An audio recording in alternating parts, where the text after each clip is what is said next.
नमस्कार, SBT news में आपका स्वागत है। पेश है 18 अक्टूबर मंगलवार दोपहर 1:15 बजे राजस्थान की 12 बड़ी खबरें। सबसे पहले एक नजर डालते हैं आज की हेडलाइंस पर। 4 जिलों में एनआईए ने मारे छापे। बीजेपी में अन्याय होने के अशोक गहलोत के बयान पर अब आया वसुंधरा राजे का बयान। खाना पूर्ति बंद कर रह गया है शुद्ध के लिए युद्ध अभियान। रोडवेज कर्मी आज हड़ताल पर। और दीपावली की पहले मेंटेनेंस के नाम पर रोजाना 4 से 6 घंटे कटौती। और अब खबरें विस्तार से। राजस्थान में एनआईए ने आज सुबह 5 बजे कई जगहों पर एक साथ छापे मारे। लॉरेंस गैंग के गुर्गों और सपोर्ट करने वालों के खिलाफ एनआईए ने एक्शन लिया है। राजस्थान, पंजाब और हरियाणा में एक साथ छापे मारे गए। एनआईए की टीम राजस्थान में नागौर, बीकानेर, श्रीगंगानगर और हनुमानगढ़ में छापेमारी कर रही है। प्रदेश के कई बड़े व्यापारियों से भी एनआईए पूछताछ कर सकती है। एनआईए के पास इनपुट है कि लॉरेंस और बम्बिहा गैंग को सपोर्ट करने वाले इन राज्यों में मौजूद हैं। इस गैंग से जुड़े हर व्यक्ति तक पहुंचने के लिए ये छापेमारी की गई है। सूत्रों की माने तो राजस्थान में लॉरेंस की मदद करने वाले लोग एजेंसी के रडार पर हैं। इसमें कुछ बड़े बिजनेसमैन और लोकल बदमाश भी शामिल हैं। राजस्थान के गरमाए राजनीतिक माहौल और नेताओं के बीच आरोप प्रत्यारोपों के बीच पूर्व मुख्यमंत्री वसुंधरा राजे का देव दर्शन कार्यक्रम जारी है। इसी क्रम में आज वे राजधानी जयपुर स्थित मोती डूंगरी गणेश मंदिर पहुंची, जहां उन्हें पुष्य नक्षत्र के अवसर पर भगवान गणेश के विशेष अभिषेक महोत्सव में शामिल होकर दर्शन किए और विधि विधान से पूजा की। इस दौरान राजे ने महंत कैलाश शर्मा से आशीर्वाद भी लिया। मीडिया से संक्षिप्त बातचीत के दौरान राजे ने एक सवाल के जवाब में उन्होंने कहा कि चाहे राजनीति की बात हो या किसी अन्य प्रोफेशन की, भगवान के प्रति आस्था के बिना कुछ नहीं होता, ये सभी को मान लेना चाहिए। राजस्थान में दिवाली पर्व पर खाद्य पदार्थों में मिलावट रोकने के लिए शुद्ध के लिए युद्ध अभियान महज कागजी खाना पूर्ति साबित हो रहा है। Food safety and standard authority of India नई दिल्ली की ओर से खुले में मसाले, तेल और घी भी बिक रहा है। खुले में बिक रहे मसालों से मिलावटखोरों पर होने वाली कार्रवाई से बचकर निकल जाते हैं। ऐसे में आमजन की सेहत बिगड़ने का खतरा रहता है। मुख्यमंत्री के निर्देश के बावजूद जिला कलेक्टर अभियान में कन्नी काट रहे हैं। ऐसे में अभियान भी मिलावटी साबित हो रहा है। प्रदेश के सभी जिलों के कलेक्टर्स को खाद्य पदार्थों में मिलावट रोकने के लिए डिकॉय अभियान के आदेश दे रखे हैं, फिर भी रुचि नहीं दिखा रहे हैं।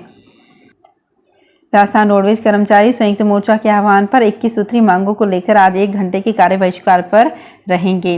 कर्मचारी दोपहर में 1 से 2 बजे तक चक्का जाम कर विरोध जताएंगे। ये कार्य बहिष्कार पूरे प्रदेश में होगा। इस दौरान रोडवेज की कोई भी बस नहीं चलेगी। रोडवेज बस में यात्रा करने वाले यात्री दोपहर में 1 से 2 बजे के बीच का वक्त टालकर सफर करें।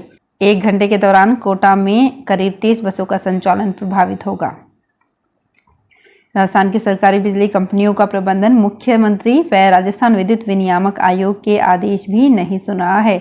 आयोग ने 19 फरवरी 2021 और 23 सितंबर को स्टैंडर्ड ऑफ परफॉर्मेंस के मामले में सुनवाई के आदेश में हर उपभोक्ता के रजिस्टर्ड मोबाइल नंबर और ईमेल पर भी बिजली बंद की सूचना देनी जरूरी कर दी थी तथा मेंटेनेंस के लिए केवल 4 घंटे बिजली बंद रखने को कहा था। वहीं मुख्यमंत्री अशोक गहलोत ने भी पिछले दिनों उपभोक्ताओं को बिजली बंद रखने से पहले सूचना देने को कहा था। मुख्यमंत्री ने बिजली कटौती से पहले हर उपभोक्ता को इत्तला करने के निर्देश दिए थे, लेकिन ऊर्जा विभाग के अधिकारियों और डिस्कॉम के इंजीनियर्स ने इसको भी गंभीरता से नहीं लिया। अब उपभोक्ता रोजाना परेशान हो रहे हैं। दीपावली की मेंटेनेंस के नाम पर 4 से 6 घंटे की घोषित कटौती की जा रही है। इसके अलावा अघोषित बिजली कटौती भी की जा रही है। राजस्थान में नागरिक सुरक्षा विभाग के पिछले 7 साल में 250 से अधिक स्वयंसेवक दुर्घटनाओं के शिकार हो गए हैं, लेकिन विभाग के कल्याण कोष से स्वयंसेवकों को कोई आर्थिक सहायता नहीं मिली। 1987 से 2015 तक home guard, civil defence, fire का संयुक्त विभाग था। इस दौरान 28 साल में 68,000 स्वयंसेवकों ने 100 रुपये प्रति वर्ष अंशदान देकर कल्याण कोष में 29 करोड़ रुपए एकत्रित किए थे। इस कल्याण कोष का उद्देश्य हादसे का शिकार होने पर स्वयंसेवकों को आर्थिक सहायता देना था। सितंबर 2015 में होमगार्ड व फायर से सिविल डिफेंस को अलग कर दिया गया। नागरिक सुरक्षा एवं गृह रक्षा विभागों की अप्रैल 2015 में आयोजित बैठक में संयुक्त कल्याण कोष की कुल राशि 29 करोड़ में से 26% राशि यानी कि 7 करोड़ नागरिक सुरक्षा विभाग को देने का निर्णय लिया था। इस निर्णय के 7 साल बाद भी राशि नहीं दी गई। कोटा में राष्ट्रीय दशहरा मेला में दुकानों और झूलों के आवंटन में गड़बड़ी और अतिक्रमण की शिकायतों पर मेला समिति अध्यक्ष मंजू मेहरा ने सख्त एक्शन लिया है। अध्यक्ष मंजू मेहरा ने संबंधित अधिकारियों को बुलाकर शिकायतों पर उनकी जवाबदेही निश्चित करने के निर्देश दिए हैं। अध्यक्ष मंजू मेहरा ने समिति सदस्यों और संबंधित अधिकारियों को बुलाकर विभिन्न विषयों पर चर्चा की। राष्ट्रीय दशहरा मेला में व्यापारियों द्वारा अवैध दुकानें लगाने और रसीद नहीं काटने की शिकायत मिलने पर अध्यक्ष मंजू मेहरा ने हर गड़बड़ी के लिए संबंधित अधिकारी और कर्मचारी को जवाबदेह बनाने के लिए निर्देशित किया है।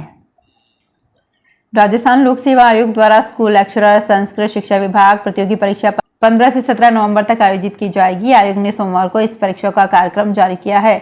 आयोग सचिव अचल अटल ने बताया कि ये परीक्षा अजमेर, जयपुर, जोधपुर जिला मुख्यालयों पर आयोजित की जाएगी। 15 नवंबर 2022 को प्रातः 9 से 10:30 बजे तक सामान्य ज्ञान एवं सामान्य अध्ययन का पेपर होगा।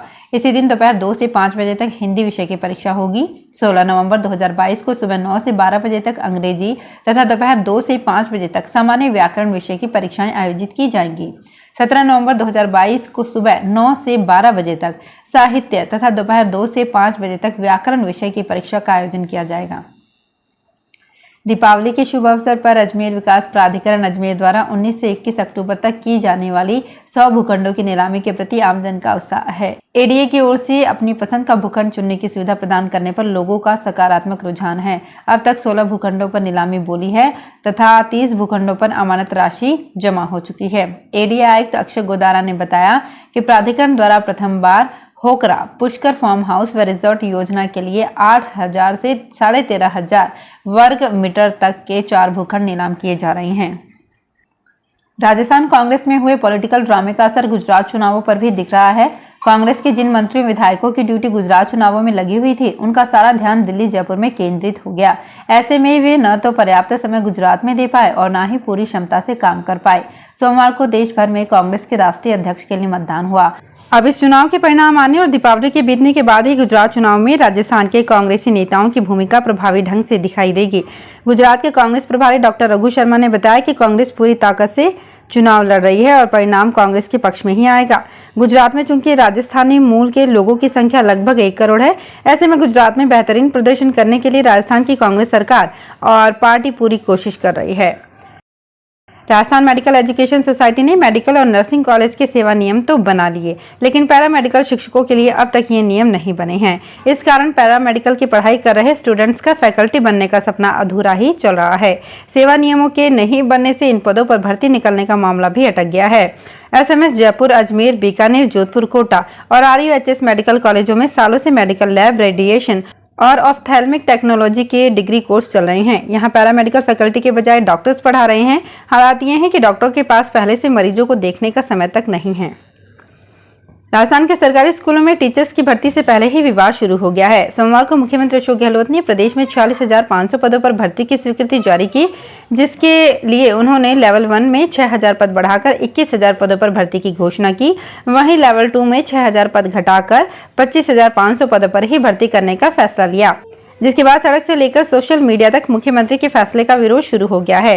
लेवल 2 भर्ती परीक्षा की तैयारी कर रहे अमित मीणा ने बताया कि हमें लेवल 1 के पद बढ़ने से कोई दिक्कत नहीं है, लेकिन हम किसी भी सूरत में लेवल 2 के पदों में कटौती नहीं होने देंगे। अगर सरकार ने जल्द से जल्द लेवल 2 के घटाए गए पदों को फिर से नहीं बढ़ाया तो हम प्रदेश व्यापी आंदोलन करेंगे, जिसके लिए सरकार जिम्मेदार होगी।